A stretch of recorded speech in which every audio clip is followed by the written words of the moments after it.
est-ce que vous pensez que c'est une bonne idée d'investir dans un pays qui n'est pas vôtre? Quelle est la garantie que vous avez? J'ai la famille là-bas en Europe. Moi, je suis moi-même résident en Europe. J'ai la famille là-bas. Donc j'ai des enfants, des petits-enfants qui sont encore en Europe. Et puis, la sécurité que vous pouvez avoir en Europe par rapport à l'investissement immobilier, nous ne courons pas derrière le locataire pour récupérer le loyer. Nos appartements sont gérés par une agence immobilière. Ok.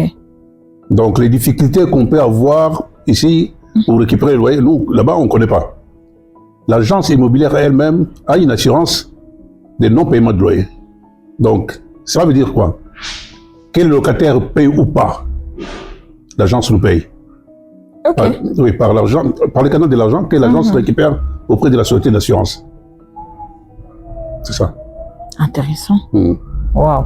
La difficulté, maintenant qu'on peut rencontrer en Europe, si vous avez des biens immobiliers, vous mettez en location et vous gérez ça vous-même. Si le locataire ne paye pas, vous allez regretter. Vous ne saurez à quel sein c'est vous et... Le locataire peut rester une année, 2 ans, même 3 ans sans payer. Vous n'avez pas le pouvoir, comme on fait ici, 3 mois après, il faut le... Non, ça passe par les tribunaux et tout ça. Et à Kinshasa, ce sont les mêmes réalités? Pas du tout. Non, mais personnellement, j'ai parfois pitié des gens. Je laisse souvent les locataires prendre le temps pour régulariser le loyer. Là, vous faites confiance aux Congolais et aux Kinois? Parce qu'il y a aussi des gens qui me font confiance. J'essaie de le faire aussi pour les autres.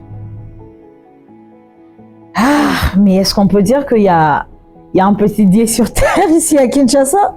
Parce que après, vous êtes le seul, ou soit le tout premier, à nous apprendre que vous avez quand même pitié de vos locataires. Chose qui n'existe pas sous d'autres cieux, bien sûr. Enfin, je ne sais pas si je suis le seul à le faire. Parce que j'essaie de prendre compte à la difficulté de certaines personnes. Mais est-ce qu'on peut utiliser la pitié dans l'entrepreneuriat? En quoi cela servirait l'avancement d'une entreprise? Non, c'est pas parce que vous êtes méchant que l'entreprise va fonctionner, non. Ça n'a rien à voir. C'est pas non plus aussi parce que vous êtes un tout petit peu gentil que l'entreprise va évoluer. C'est pas question de gentillesse. Je comprends les difficultés de certaines personnes, enfin, de mes locataires.